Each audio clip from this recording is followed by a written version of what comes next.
Hola a todos, el día de hoy vamos a ver el filo Platelmintos, un filo bastante importante en la zoología, puesto que el patrón corporal con el que veníamos trabajando en las clases anteriores se modifica. Pasamos de hablar de organismos radiados, como los nidarios y los ctenóforos, para empezar a hablar de organismos que presentan una simetría diferente a la simetría radial, que es la simetría bilateral como la que presentan estos organismos.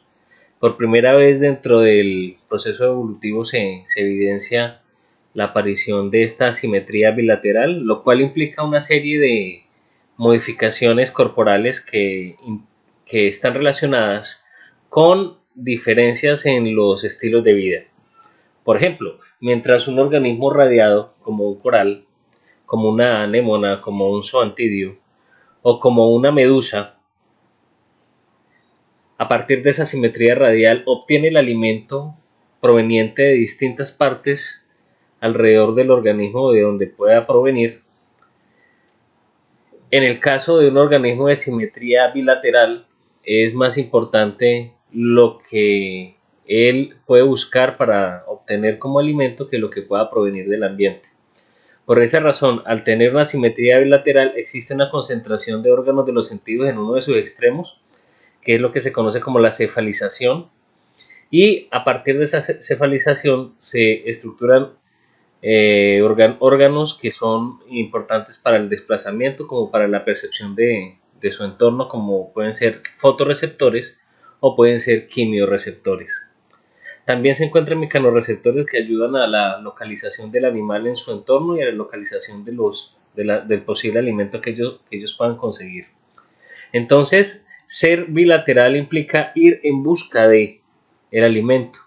Ser de simetría radial, en el caso de los nidarios y ctenóforos, implica estar pendiente de todo lo que sucede alrededor de ellos para poder capturar el alimento que ellos consumen. Entonces son dos estilos de vida diferentes que aparecieron con la bilateralidad que presentan estos organismos. Aquí podemos ver en la imagen una planaria en donde podemos ver el aspecto aplanado que tiene su cuerpo y la presencia de órganos de los sentidos claramente identificados acá hacia la parte anterior del cuerpo, en donde se encuentra su cabeza, su cefalización.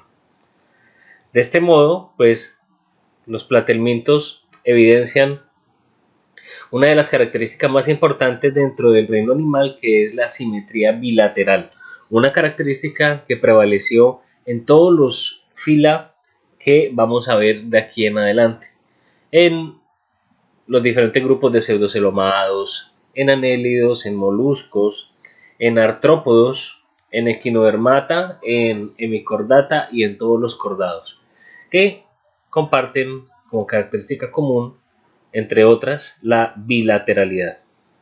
La bilateralidad también vino acompañada del proceso de cefalización, lo cual se cree que fueron dos desarrollos evolutivos que ocurrieron simultáneamente en el proceso de la aparición de todos estos grupos biológicos. El Phylum Platyhelminthes, pues viene su nombre a partir de la etimología del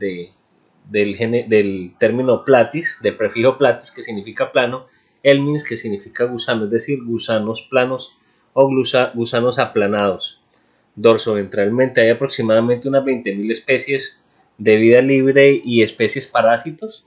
Ya vamos a ver cómo dentro de la clasificación taxonómica vemos unos grupos que son exclusivamente de vida libre, otros grupos que son exclusivamente parásitos. Dentro de las características generales es que existe una tercera capa corporal, son triblásticos a diferencia del grupo biológico que anteriormente observamos, que fue el de los nidarios, que tenían solamente dos capas corporales. Aquí ya hay una tercera capa corporal que es el mesodermo. Son protóstomos y son acelomados, no existen cavidades corporales en el interior de su cuerpo. Son de simetría bilateral y constituyen el primer grupo biológico conocido como bilateria. Los bilateria somos todos los organismos del reino animal que poseemos simetría bilateral, es decir, todos los organismos desde platelmintos en adelante. Como ya lo habíamos mencionado, También están dentro de los bilateria todos los pseudocelomados, quinorrincos, circunculios, loricíferos, acantocéfalos, natostomulidos, nematodos, nematomorfos, anélidos, moluscos, artrópodos, equinodermata, hemicordata y cordata. Son no segmentados, tienen cuerpo entero, su cuerpo no está subdividido en regiones, sino que es un cuerpo entero. Están aplanados dorsoventralmente. Son organismos que en las especies que son de vida libre pueden medir desde 1 milímetro hasta 30 centímetros. Sin embargo, la mayoría de ellos mide entre 1 milímetro y 3 centímetros. Los que son de gran tamaño son muy pocas especies, son excepciones más que la generalidad. Los parásitos pueden alcanzar varios metros, como por ejemplo las tenias, que pueden alcanzar 2 o 3 metros de longitud. En algunos casos pueden alcanzar más de esos 3 metros. La tercera capa corporal, la simetría bilateral y la cefalización son características que aparecieron en este grupo biológico de los platelmintos.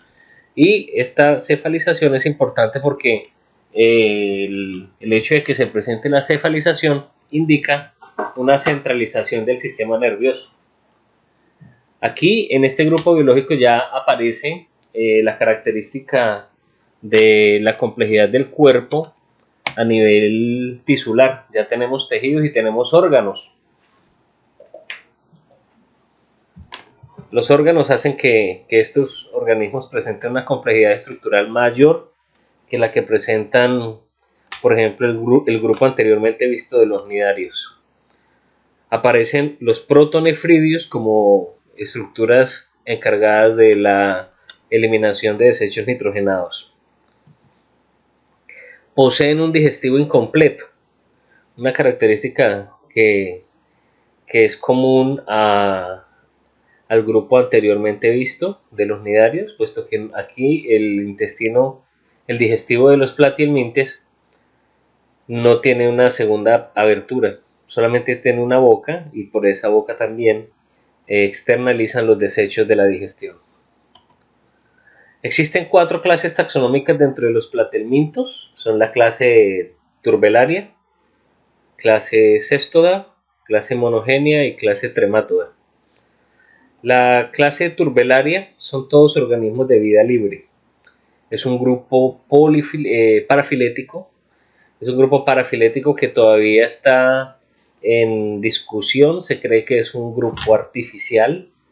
Y que quizás no obedezca realmente a una clase taxonómica, sino que pueda estar constituido por organismos que puedan pertenecer a distintas clases o incluso a distintos fila. La clase Cestoda y la clase Monogenia y Trematoda, todas son clases que tienen organismos que son parásitos. Los de la clase Turbelaria todos son de vida libre. Los pertenecientes a la clase Cestoda se conocen como tenias. Los de las clases Monogenia y Trematoda se conocen comúnmente con el nombre de duelas. La clase Turbelaria está representada por organismos que se conocen como planarias o acelos para otros organismos del mismo grupo. La clase Cestoda por tenias, los Monogenia y Trematoda, organismos conocidos como duelas. Ya vamos a ver las características que diferencian a cada uno de estos grupos. La clase Turbelaria, en donde encontramos las planarias, aquí podemos ver la forma del cuerpo, son organismos vermiformes, es decir, que son gusanos con su cuerpo alargado, aplanado o cilíndrico. En este caso, pues los gusanos de este grupo son aplanados dorsoventralmente. No poseen apéndices. Una de las características que define a lo que se conoce comúnmente como gusanos. Hacia la parte anterior del cuerpo encontramos la cabeza. Existe una cefalización con concentración del sistema nervioso a este nivel, la presencia de ocelos y la presencia de aurículas. laterales que reciben este nombre porque aparentan ser orejas, entre comillas, ¿no? No es que sean orejas, sino que son prolongaciones de su cuerpo que le permiten tener facilidades tanto en la quimiorrecepción como en la mecanorrecepción. La fotorrecepción depende de los ocelos que estos organismos tienen en la parte superior. Su digestivo normalmente está constituido por ramificaciones del sistema digestivo y la boca se encuentra a nivel de la mitad del cuerpo sobre el lado ventral del animal. Una de las características que aparecieron cuando ocurrió la organización del cuerpo de los animales con simetría bilateral es que aparece una región anterior y una región posterior del cuerpo. También aparece una región dorsal y una región ventral en la cara completamente opuesta a la dorsal. Esto hace que los cuerpos de estos animales se especialicen, principalmente en ir hacia adelante, hacia donde se encuentran los órganos sensoriales más importantes del animal, y de esa manera se dirija el animal de manera concentrada, de manera bien orientada hacia sus objetivos, que pueden ser encontrar un buen refugio, conseguir una presa, evadir un depredador, buscar un sitio donde se pueda camuflar, etc. Y también el hecho de tener una región dorsal, una región ventral, hace que el organismo se especialice en la región ventral para poder realizar desplazamientos, locomoción, y también en la región dorsal para que su cuerpo esté adaptado para la resistencia al ambiente en donde se encuentra y también para poderse camuflar o que se pueda mimetizar. Los turbelarios son gusanos dorso-ventralmente aplanados.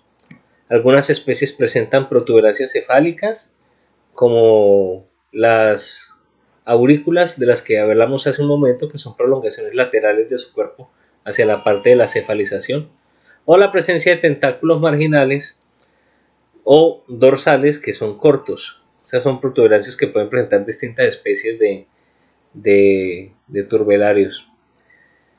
La coloración de los turbelarios normalmente es en diversos tonos de negro, aunque algunos turbelarios exhiben patrones de coloración muy viva, colores muy intensos que los hacen distinguir de otros organismos en el ambiente en donde ellos viven.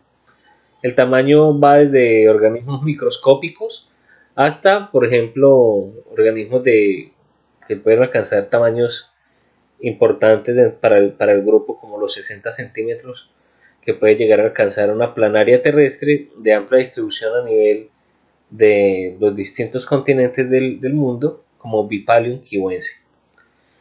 Aquí la mayoría de estos organismos miden menos de 10 milímetros.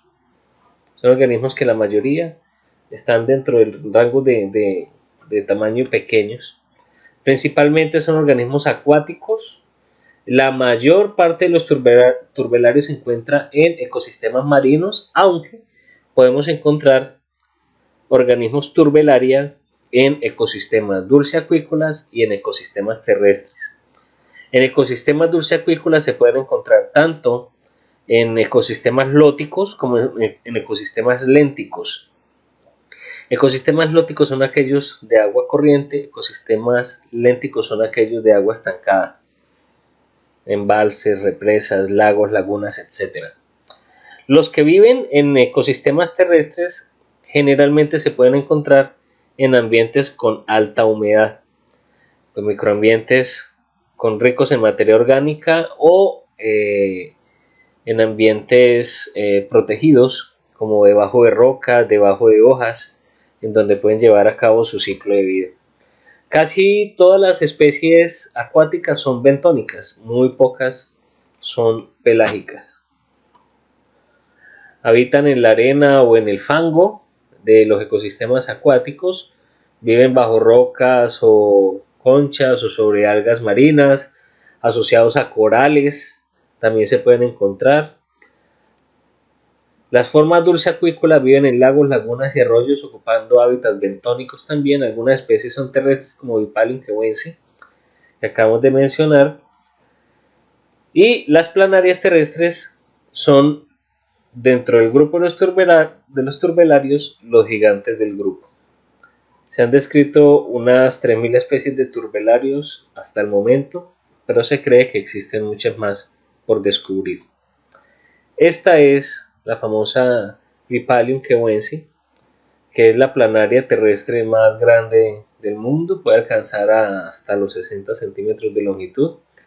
Vemos una cefalización evidente con la presencia de un par de aurículas bastante prominentes que le sirven para su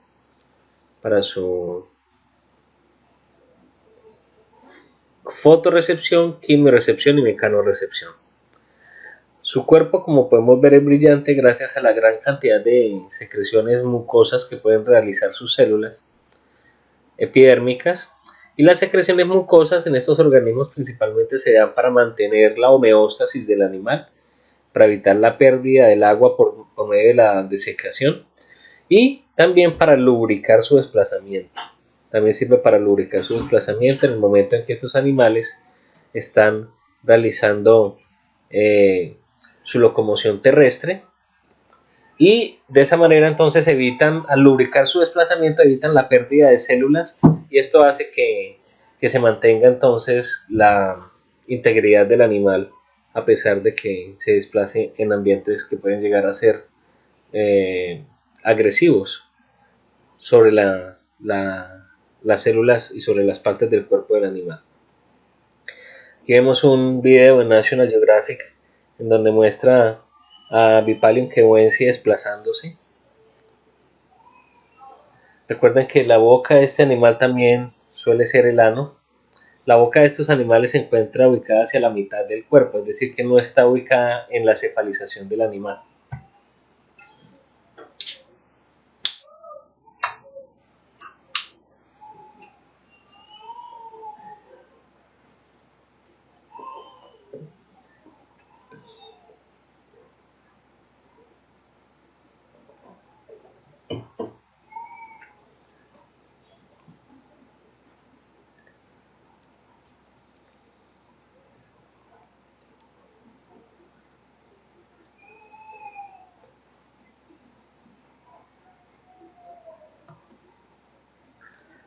Las planarias del grupo de los turbelaria pueden presentar muy distintas formas, como las que podemos ver acá en cada uno de estos ejemplos, que muestran cómo existen múltiples formas dentro de los turbelaria que hacen de este grupo realmente un grupo bastante heterogéneo. De hecho, como les comentaba hace un momento, se cree que no es una clase taxonómica natural, sino que es una clase artificial. Es decir, que está compuesta por organismos que realmente tienen procesos de origen evolutivo tan distintos que merecerían clasificarse en clases taxonómicas o en fila taxonómicos distintos. Miren todas las formas distintas que se pueden encontrar dentro de los turbelaria, que realmente, como vamos a ver más adelante, daría como para clasificarlos en grupos distintos.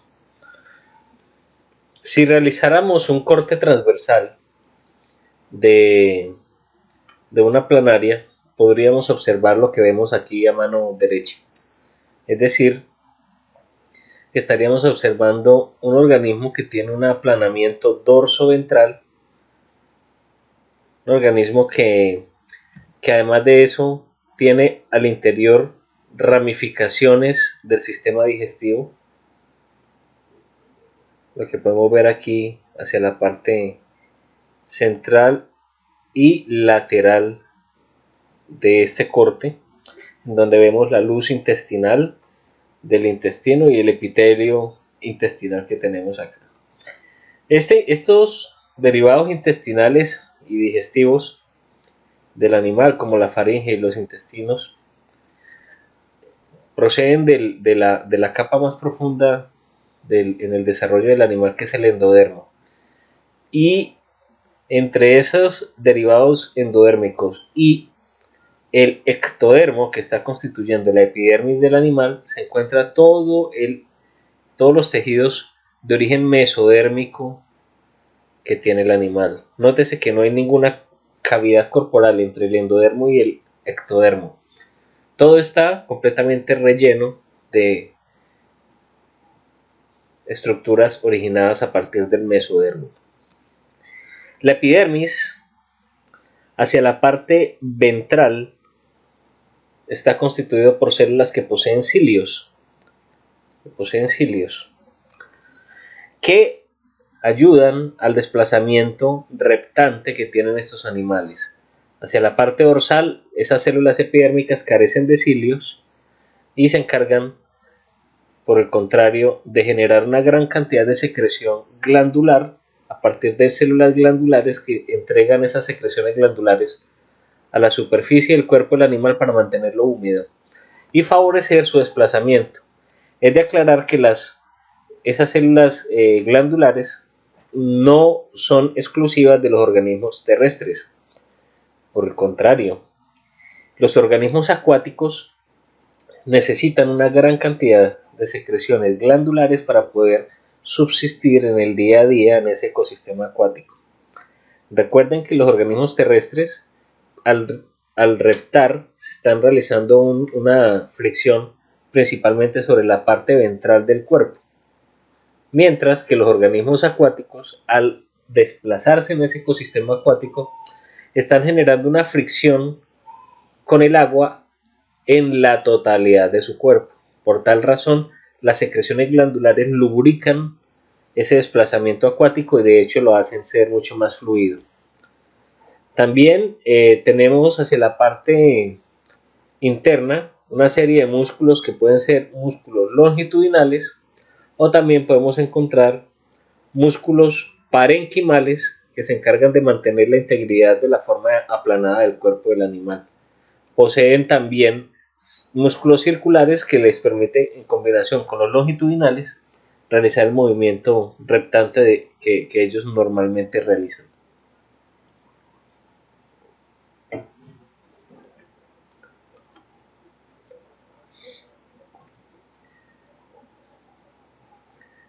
Poseen un sistema nervioso que puede variar en tener, por ejemplo, un par de cordones nerviosos que atraviesan la totalidad de su cuerpo, o en algunas especies poseer hasta 5 pares de cordones nerviosos que se encargan de transmitir toda la información percibida y las reacciones a partir de esos estímulos a las diferentes partes del cuerpo del animal. Importante, su condición acelomada. No existen cavidades corporales en el interior del cuerpo de estos animales. Una característica que es compartida con otros grupos biológicos que veremos después. En esta imagen podemos observar la estructura interna de los Turbellariae. Para esto vamos a tener como ejemplo a la planaria, en donde podemos ver aquí la cefalización, y aquí podemos ver la ubicación de la boca y la faringe evaginable que estos organismos poseen. Esa faringe evaginable se encarga de ser proyectada en el momento de la captura del alimento. Estos organismos son carnívoros, les encanta consumir rotíferos, larvas de diferentes invertebrados, algunos crustáceos y algunos moluscos de pequeño tamaño. Estas planarias tienen la boca hacia la parte media del cuerpo, en la parte ventral. Aquí encontramos la boca con una cámara faríngea en donde esa faringe vaginable puede ser proyectada, como lo vemos acá en esta imagen, o puede ser retraída, como lo vemos acá en esta imagen. Esa faringe conduce a parte del sistema digestivo conocido como intestino, que se ramifica en 3 ramas. Una de esas ramas va hacia la parte anterior del cuerpo y 2 ramas van hacia la parte posterior. Esta rama y por supuesto esta otra rama van hacia la parte posterior. Esas ramificaciones del intestino continúan haciéndolo hacia la parte lateral, constituyendo lo que se conoce como divertículos. Es decir, además de ramificarse hacia la parte anterior en una rama y hacia la parte posterior en 2 ramificaciones, cada ramificación se subdivide para configurar divertículos. ¿Cuál es la función de esa ramificación de los intestinos, de las ramas intestinales de estos animales? Pues es básicamente garantizar que con esas ramificaciones y subramificaciones, es decir, los divertículos, el sistema digestivo alcance a llegar a la totalidad de las células que necesitan los nutrientes obtenidos a partir de ese sistema digestivo. Noten algo, estos organismos no poseen sistema circulatorio, no hay venas, no hay arterias, no hay corazón. Por lo tanto, la principal función del sistema circulatorio, que es el transporte de oxígeno y el transporte de nutrientes o desechos del organismo desde las diferentes partes del cuerpo, pues no la puede cumplir porque no existe ningún sistema circulatorio. Por lo tanto, la administración de los nutrientes de estos organismos a las diferentes partes del cuerpo la hace el mismo sistema digestivo. ¿Cómo lo hace? Ramificándose tanto hasta que la totalidad de células del cuerpo puedan llegar a suplir las necesidades nutritivas que requieren. Por otro lado, aquí podemos ver los ganglios cerebrales, en este caso en estos animales son dos ganglios cerebrales y los dos cordones nerviosos laterales que vemos que se proyectan hacia la parte posterior. Este es un cordón, este es otro cordón, este es otro cordón nervioso, continuaría por acá y aquí lo vemos, que proviene de este otro ganglio cerebral. Se proyectan hacia la parte posterior y entre cordón nervioso y cordón nervioso lateral se encuentran una serie de nervios que se conocen como nervios transversos. Estos nervios transversos se encargan de conectar y comunicar los dos cordones nerviosos y de esta manera permitir que las percepciones ambientales y las reacciones a los estímulos ambientales sean mejor coordinadas y el animal pueda responder rápido ante cualquier estímulo que se enfrente por medio de sensores químicos, sensores mecánicos o sensores lumínicos que el animal posea. Fotorreceptores, mecanorreceptores o quimioreceptores. Algunos organismos turbelaria, en lugar de tener dos cordones nerviosos, es decir, un par de cordones nerviosos, pueden poseer más, pueden poseer hasta 5 pares de cordones nerviosos, lo que hace que su sistema nervioso sea más complejo y necesite una asignación mayor de nervios que permitan la coordinación armónica de todas las funciones del animal. En la medida que los planteamientos se fueron desarrollando en su proceso evolutivo, se favoreció más la reducción en el número de cordones nerviosos. Vamos a ver cómo posteriormente en otros grupos biológicos, como en anélidos, como en artrópodos, solamente se encuentra un solo cordón nervioso. Es decir, que la evolución favoreció en este grupo de animales la disminución en el número de cordones nerviosos y más bien la especialización de los apéndices que posteriormente en otros grupos biológicos fueron apareciendo. En cuanto al sistema reproductivo, estos organismos son hermafroditas, tienen asignación de órganos para el sexo masculino y también para el sexo femenino. Todos residen en el interior de su cuerpo a nivel de derivaciones mesodérmicas y confluyen en un solo poro genital. A pesar de que estos organismos son hermafroditas, ellos generalmente realizan reproducción sexual cruzada. Es decir, que no hacen autofertilizaciones, sino que existen fertilizaciones cruzadas. También en su cuerpo pueden encontrarse los túbulos osmorreguladores, que están compuestos principalmente por estas estructuras que son los protonefridios, que se encargan de tomar los desechos del metabolismo del animal para poder externalizarlo a partir de los de las aperturas que tiene cada uno de estos protonefridios al exterior a través de la pared del cuerpo del animal.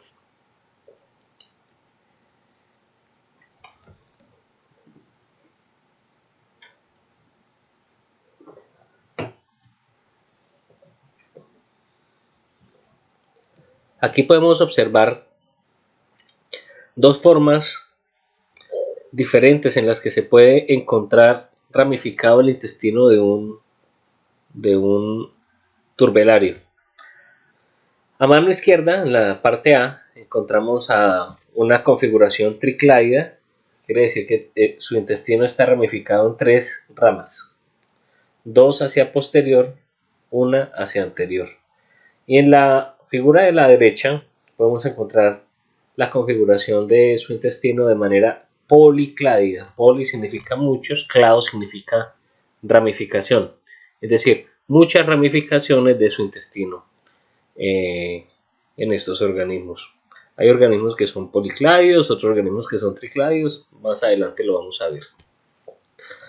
Aquí, para reiterar un poco la forma en la que está organizado el sistema nervioso en estos organismos, aquí vemos ganglios cerebrales que están organizados en la cefalización del animal y la presencia de los nervios laterales y los nervios transversos que se presentan a lo largo del cuerpo en los diferentes, a los diferentes niveles del cuerpo del animal. Lo mismo, aquí entonces encontramos la parte de la organización del sistema nervioso junto con algunos sensores corporales como los que vemos acá. Estos son quimiorreceptores. También encontramos a lo largo del cuerpo, en la superficie corporal, una serie de células ciliadas que actúan como receptores táctiles para poder realizar una interpretación del entorno que está rodeando a cada uno de estos turbelarios. Son miembros comunes de la fauna. Aquí podemos ver el grupo de los policládidos, como lo podemos ver ahí, es un organismo platelminto. Su cuerpo está aplanado dorsoventralmente. Este es un tricládido. Podemos ver las ramificaciones del intestino, una hacia anterior, otra hacia la parte posterior, dos, perdón, hacia la parte posterior del cuerpo.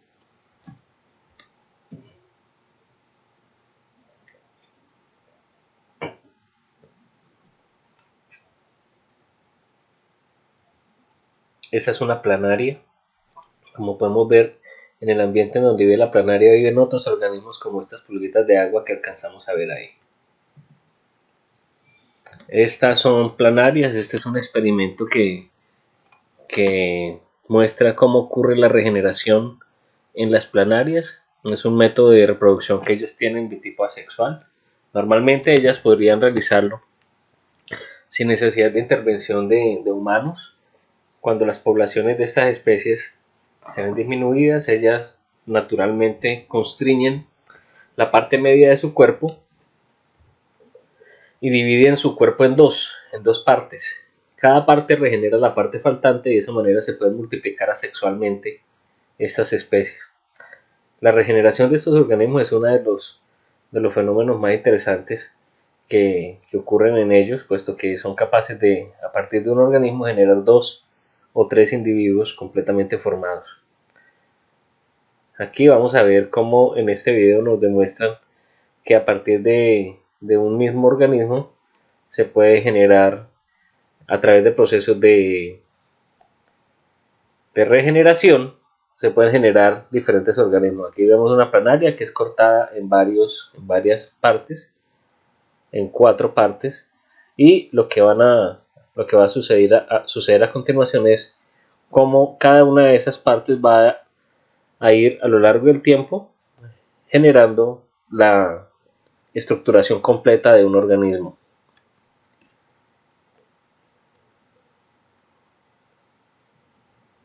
Introducen cada una de las partes en recipientes individuales donde solamente van a estar ellas y los nutrientes necesarios para que ellas puedan hacer el proceso de regeneración.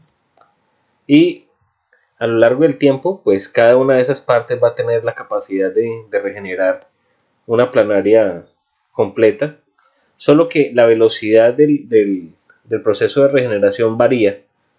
Las partes que mayor velocidad de regeneración tienen son las que están cercanas a la cefalización. Las partes del cuerpo que están cercanas a la cola tienen menor velocidad de regeneración.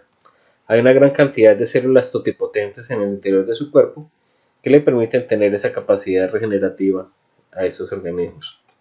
Y como vemos, ya estos organismos están casi que culminando el proceso de regeneración y reconstituyendo la estructuración de un individuo completo en cada uno de ellos. Esta imagen yo quiero que la analicemos un poco para que veamos un poco la importancia de ese proceso de regeneración. Aquí tenemos un organismo que ha sido cortado en 3 partes, 1, 2 y 3 partes. Tanto la cabeza como la parte media del cuerpo y como la cola son capaces de regenerar individuos completos. Es decir, que la capacidad de regeneración está en todo el cuerpo del animal.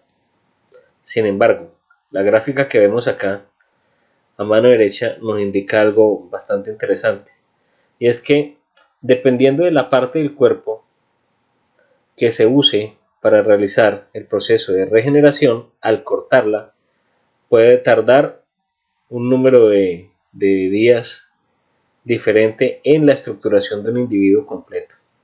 Por ejemplo, cuando se toma la parte de la cabeza, dura menos días en reconstituir un individuo completamente formado que si se toma una parte posterior del cuerpo, como la de la cola. Es decir que, a pesar de que todo el cuerpo del animal tiene capacidad regenerativa, en la región cefálica existe mayor velocidad de regeneración de un individuo completo. Los turbelarios son en su mayoría organismos carnívoros, se alimentan de casi cualquier tipo de organismo, depredan pequeños caracoles, anélidos, crustáceos, los cuales son detectados por quimiorreceptores. Existen dentro de la clase turbelaria 6 órdenes taxonómicos: los Acela, Catenúlida, Macrostomida, Policlaida, Rhabdocela y Triclaida. Estos primeros 4 órdenes pertenecen a un nivel conocido como nivel arcóforo, que se caracterizan por poseer huevos endolecíticos. El segundo grupo, que son estos 2 órdenes, pertenecen a un nivel neóforo, que se caracteriza por tener un huevo ectolecítico. Los del nivel arcóforo, como por ejemplo los acelos, son marinos y son de pequeño tamaño. Los catenúlidos, la mayoría son dulceacuícolas y son de pequeño tamaño. Los macrostómidos son marinos, también pueden ser dulceacuícolas y son de pequeño tamaño. Los policládidos, todos son marinos y son de gran tamaño. Los rhabdocelos son marinos y también pueden ser dulceacuícolas, algunas especies, y son de pequeño tamaño. Y los tricláidos son marinos, pueden ser algunas especies dulceacuícolas y son moderadamente grandes. Los acelos, orden Acela, se caracterizan por presentar células rhabditógenas productoras de rhabdites. ¿Qué son los rhabdites? Ya les voy a mencionar. Aquí tenemos células, aquí en la imagen poseemos las células productoras de rhabdites. Los rhabdites son pequeños paquetes de pigmentos que los organismos turbelarios utilizan para adquirir la coloración típica de su cuerpo, pero también la utilizan para poder externalizar en el momento que llegue un depredador a consumirlos. De esa manera, el depredador se puede llevar un mal sabor al probar estos organismos y de esa manera se pueden defender. Miden de 1 a varios milímetros de longitud. Son protándricos, es decir, que al ser hermafroditas, el primer sexo que se desarrolla o que madura en esa condición hermafrodita que tienen estos organismos, es el sexo masculino. Y eso está relacionado con las estrategias de vida que ellos adoptan en su ambiente. La boca comunica con una faringe simple, no hay tubo digestivo y viven entre las algas. Otros son comensales de invertebrados, pueden vivir sobre corales en donde pueden llevar a cabo toda su vida. ¿Cómo los vemos? Los vemos así. Estos son los acelos, que vemos cada uno de estos gusanos planos sobre ese coral y vemos que se encuentran en algunas especies organizados en múltiples aglomeraciones. Catenúlidos son organismos de faringe sencilla, intestino en forma de saco, como lo podemos ver acá. No está ramificado, sino que es una estructura sacular. Tienen pocos milímetros de longitud, se encuentran en muestras de agua ricas en materia orgánica, son marinos y de agua dulce. Los podemos ver así en muestras de agua, como los podemos ver aquí. Ejemplo, el género Stenostomum.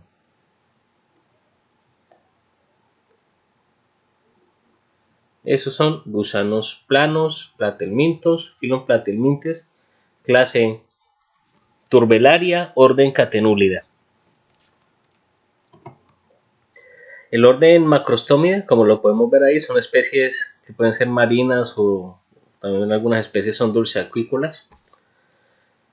Son de pequeño tamaño, la mayoría con un par de ocelos, como lo podemos ver acá.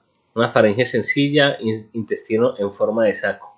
No es un intestino ramificado, lo podemos ver acá en este video como se puede observar en su ambiente natural. Macrostómidos.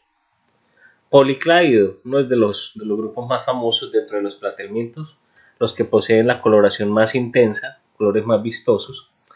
Y aquí podemos ver este platelminto policláido, que es típico de ambientes arrecifales en ecosistemas marinos. Y aquí los voy a dejar con un video en donde vamos a poder observar diferentes especies de policládidos. Aquí podemos observar diferentes tipos de planarias que viven en ecosistemas marinos que se caracterizan por sus colores vistosos, su cuerpo aplanado y la presencia en algunas de ellas de estructuras protuberantes en la cefalización como aurículas.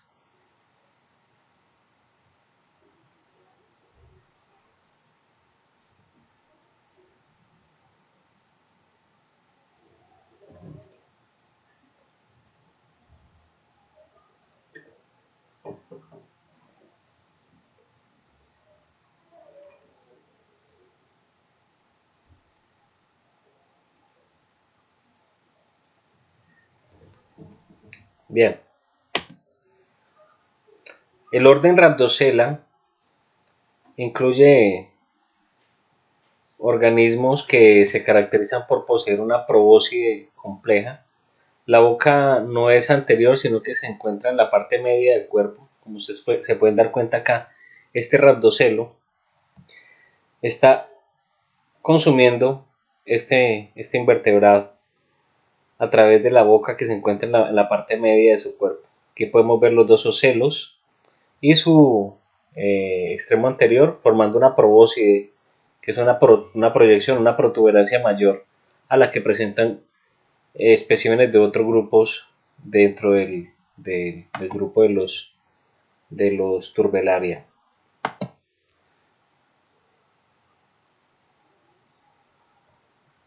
Es un fenómeno de ingestión que está ocurriendo acá en este organismo. Son organismos de vida libre que pueden ser tanto marinos como algunas especies que viven en ecosistemas dulceacuícolas.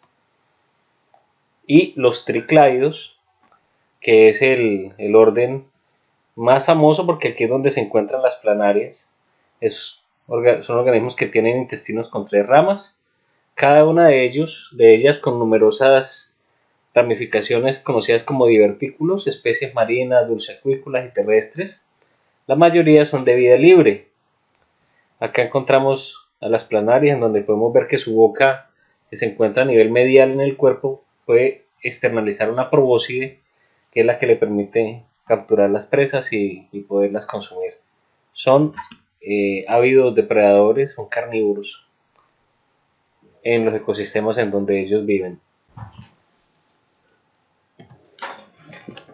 En la imagen de la derecha podemos ver cómo una planaria terrestre se enfrenta a un insecto y finalmente la planaria termina ganando la batalla, puesto que es un hábil depredador y la secreción mucosa que va generando en esa lucha cada vez va debilitando más al insecto, que finalmente termina por perder la batalla.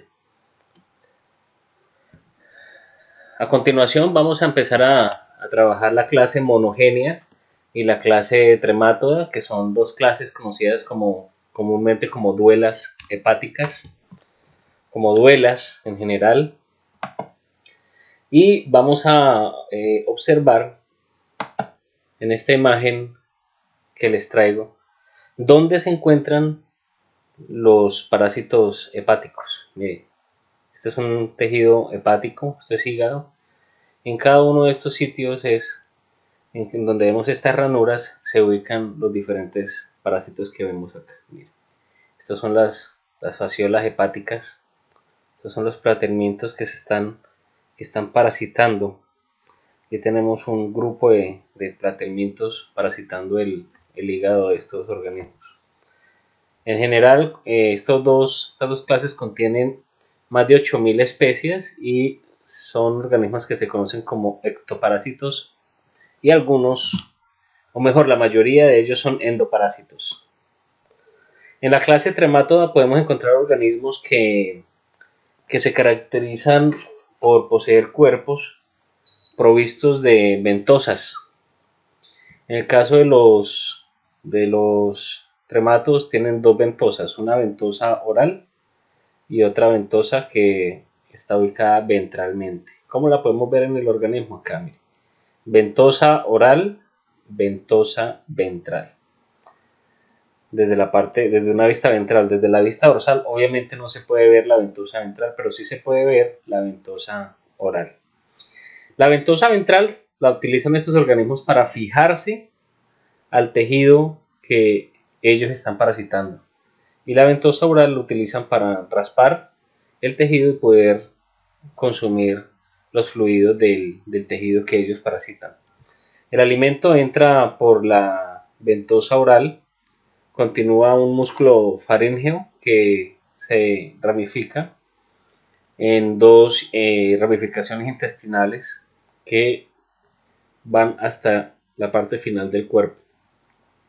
No existe un ano, sino que los desechos de la digestión son regresados y son externalizados a través de la boca o de la ventosa oral del animal. La ventosa ventral se fija al tejido para poder estabilizarse y evitar que el animal pueda ser desprendido de ese tejido. En cuanto a la asignación de órganos relacionados con la reproducción, vemos que estos organismos son hermafroditas. Aquí vemos la asignación tanto para la fabricación de gametos masculinos como los espermatozoides a partir de toda esta estructuración de testículos y de vasos conductores como los vasos deferentes que van a desembocar finalmente en un gonoporo. Asimismo tienen el útero, que está encargado de conducir los gametos femeninos que se originan acá en el ovario. Entonces tanto espermatozoides como óvulos van a ser entregados a partir del gonoporo, que es el único sitio por donde pueden salir o entrar gametos en el proceso reproductivo. A pesar de ser hermafroditas, la reproducción es cruzada, tiene una fertilización cruzada. La vitelaria hace parte del aparato reproductivo femenino y se encarga de generar las asignaciones de vitelo que necesitan los huevos, los ovocitos en el proceso de reproducción. Los tremátodos, como podemos ver aquí, tienen entonces dos ventosas, una ventosa ventral, una ventosa oral, ventosa ventral, ventosa oral. Y aquí podemos ver las ramificaciones intestinales que presentan estas especies. Aquí tenemos a Phaseola hepática. Otra especie de platelminto tremátodo importante, quizás el más famoso que tienen los tremátodos, es Schistosoma. El género Schistosoma tiene una especie que es muy conocida, que es la especie Schistosoma manzoni, que se caracteriza por presentar este dimorfismo sexual. Esta es una especie dioica, en donde tenemos unos individuos que son machos y otros individuos que son hembras. Los machos generalmente son más anchos, más grandes, las hembras son más delgadas. Los machos doblan su cuerpo generando un canal que se conoce como canal reproductivo o canal del ginecóforo, en donde la hembra se posa para poder realizar entonces la oposición de ventosas ventrales, y los poros genitales que se encuentran cerca de esas ventosas ventrales se pueden superponer para hacer el intercambio de gametos. De esa manera entonces intercambian gametos y realizan reproducción sexual. Aquí tenemos el ciclo de vida de Clonorchis sinensis, en donde es una especie de platelminto, de un tremátodo, el que veíamos en la figura, que es obtenido por moluscos que consumen materia orgánica contaminada con heces que poseen huevos de esta especie. Los huevos se desarrollan, forman esporoquistes, después forman una larva redia. La larva redia sale del molusco y empieza a migrar por el ecosistema acuático, por algún río o riachuelo que se encuentre allí. Se transforma en una larva cercaria, y la larva cercaria es consumida por peces, y los peces en sus músculos desarrollan quistes metacercarios que se pueden ver como protuberancias en el músculo de estos animales, que ingresan al humano una vez los humanos consumen estos peces sin una cocción suficiente. Es decir, cuando consumen los músculos de estos animales sin una suficiente preparación, que haya pasado por lo menos por unas altas temperaturas. Entonces, posteriormente entonces el humano se infecta y vuelve y se cierra el ciclo. Este es un ejemplo de cómo se da el ciclo de estos tremátodos. Estos tremátodos se conocen como platelmintos digenéticos, porque para culminar su ciclo de vida necesitan dos hospederos, uno invertebrado y otro vertebrado. El humano normalmente llega al ciclo es como de manera accidental, puesto que estos platelmintos pueden vivir perfectamente en el ambiente a través de el paso por hospederos invertebrados y por el hospedero vertebrado tipo pez, sin necesidad de la participación del humano, y el humano se puede obviamente infectar de manera accidental.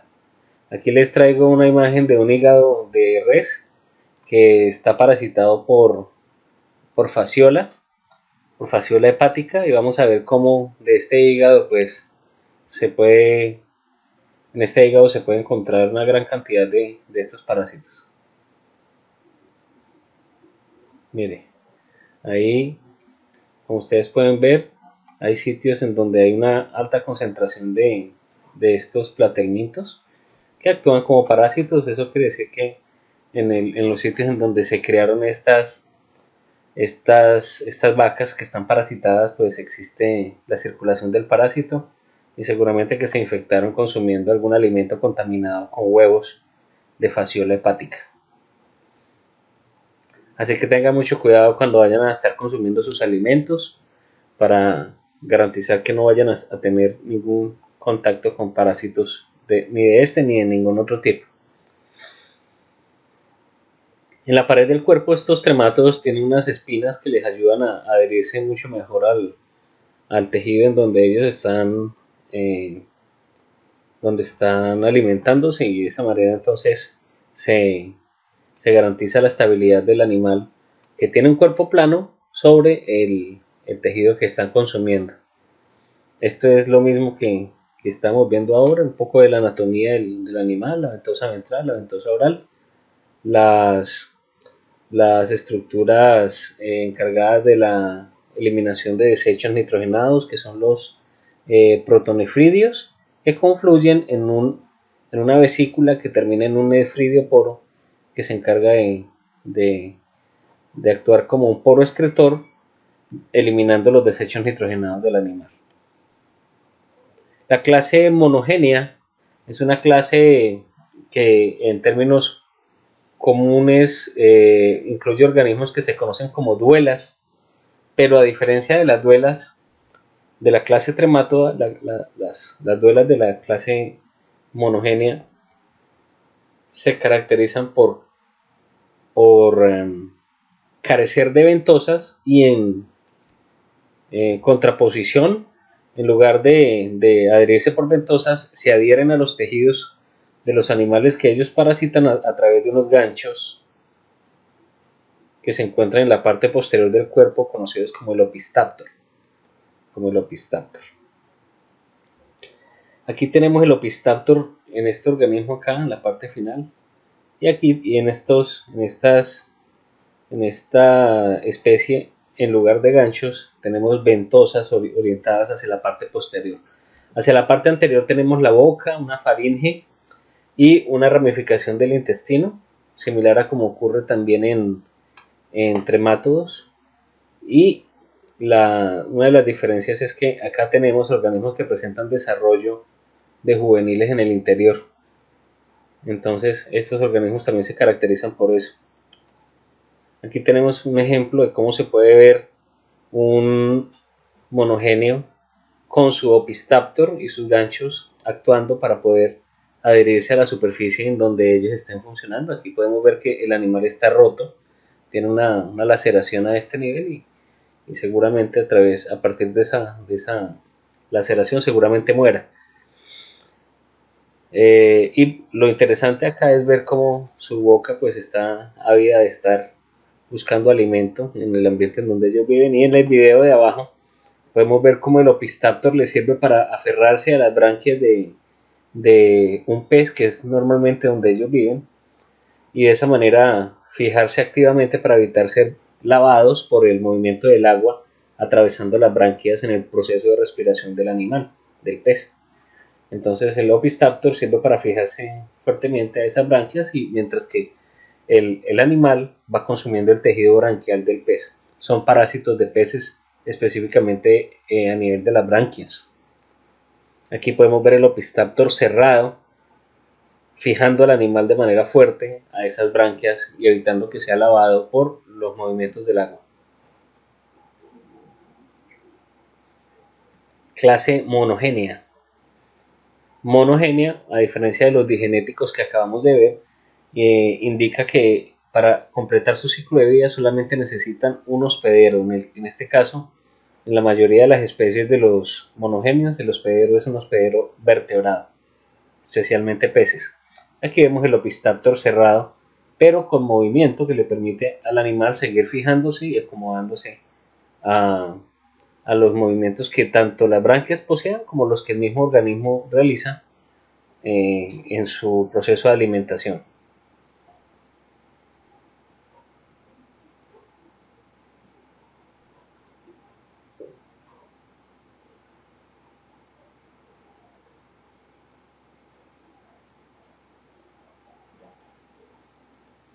Por último, la clase Cestoda es la clase más diferenciada de todas las clases de platelmintos. Es la clase más especializada de todo el grupo. Todos son endoparásitos, se conocen comúnmente como tenias, hay ausencia total de aparato digestivo en ellos.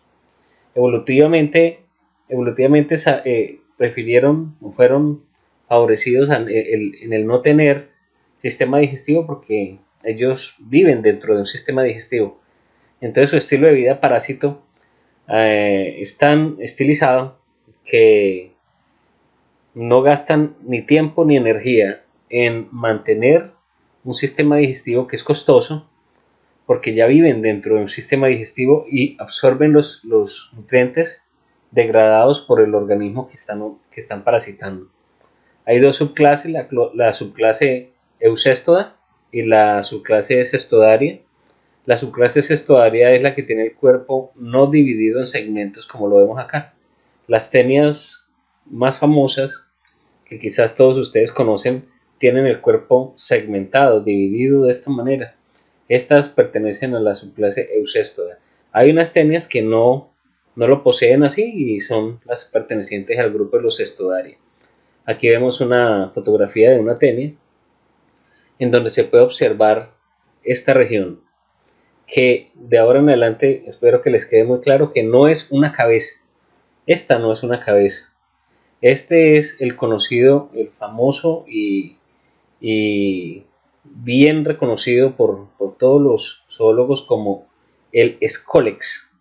El escólex es una estructura que le permite al animal, a partir de estas ventosas y de estos ganchos que se encuentran en esta corona que se llama rostelo, adherirse a las microvellosidades intestinales del sistema digestivo de los vertebrados y de esa manera evitar ser arrastrados por el tránsito normal del alimento en ese sistema digestivo.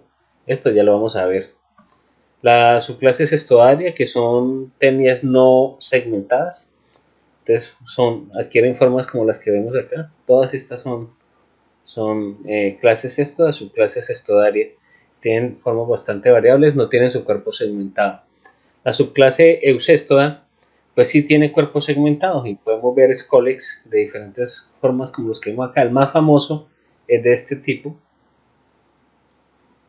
El más famoso es de este tipo, donde tiene ventosas y ganchos del rostelo. Aquí vemos el escólex, claramente con las ventosas, los ganchos del rostelo. El escólex es la parte más pequeña de la tenia. La parte más ancha y más grande corresponde a los segmentos conocidos como proglótides, que en el caso de que lleven mucho tiempo, pues ya han realizado el proceso de reproducción sexual y generalmente se encuentran grávidas, es decir, con huevos. Entonces se conocen como proglótides grávidas, es decir, que tienen huevos. Hay otras proglótides que todavía no han realizado el proceso de reproducción sexual, pero ya tienen una madurez sexual para realizarlo, entonces se consideran como proglótides maduras. Y hay unas proglótides que están muy cercanas al escólex, que apenas se han empezado a generar a partir del cuello del animal y se conocen como proglótides inmaduras. Todo el cuerpo del animal sin escólex recibe el nombre de estróbilo. Estróbilo y escólex pues conforman la totalidad del cuerpo de la tenia.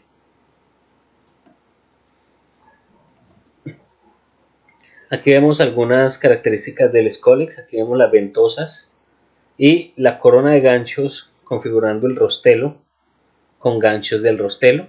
Aquí podemos ver también un escólex aumentado con ventosas y con ganchos del rostelo. Aquí vemos el tamaño proporcional que tiene, por ejemplo, el escólex de la tenia con respecto a proglótides inmaduras, proglótides maduras y proglótides grávidas. Aquí vemos también un escólex, proglótides inmaduras, proglótides maduras y proglótides grávidas en una especie de tenia. Nuevamente, estos ganchos del rostelo y las ventosas del escólex le permiten al animal fijarse a la pared intestinal en las microvellosidades del intestino delgado y permitir que el resto del cuerpo de la tenia fluctúe en esa luz, en ese lumen intestinal, para poder tomar los nutrientes de los productos de digestión del vertebrado que ellos están parasitando. Ellos, los céstodos, no tienen sistema digestivo. Entonces, la forma de obtener los nutrientes del vertebrado que están parasitando es a través de la pared del cuerpo. Por difusión simple, los nutrientes pasan al interior de cada proglótide y cada proglótide actúa obteniendo los nutrientes de manera independiente. Si se fragmentaran las proglótides cada proglótide estaría en condiciones, en capacidad de generar un nuevo organismo, un nuevo individuo. Por lo tanto, imagínense la estrategia reproductiva de estos organismos, en donde cada proglótide tiene la posibilidad, la potencialidad de generar un individuo nuevo. Son estrategias de vida realmente fantásticas. Es muy difícil luchar contra estos organismos porque erradicarlos es muy complicado. Tiene una gran capacidad reproductiva. Esta es una tenia. Aquí podemos ver el Scolex de pequeño tamaño, un estróbilo con proglótides inmaduras, con proglótides maduras y con proglótides grávidas, que son las más alejadas. Organismos como las tenias pueden llegar a alcanzar hasta los 3 o 4 metros de longitud. Las imágenes que vienen a continuación son bastante fuertes, tienen contenido gráfico fuerte. Aquí vemos una colonoscopía en donde el paciente que recibe el examen posee una tenia en su interior. Aquí podemos ver las tenias, son organismos que en los libros aparentemente no presentan movimiento, pero como podemos ver, sí poseen movimiento y se encuentran activas ahí en el intestino del animal, tanto en humanos como en otros vertebrados que pueden parasitar. Aquí vemos junto a materia fecal una tenia moviéndose y contrayendo y relajando las proglótides grávidas que posee el animal. Esto no lo hagan en casa. Esto es una proglótide de tenia.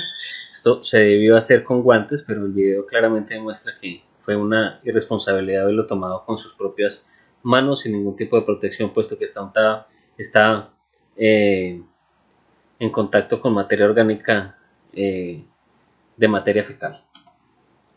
Aquí vemos una tenia también, vemos su Scolex a este nivel, las proglótides contrayéndose. Esto lo hago para que ustedes dimensionen que son animales que no son rígidos, sino que tienen movimiento y que realmente pueden responder a estímulos en el interior del intestino en donde ellos viven y pueden buscar su alimento en las regiones del intestino en donde esté disponible.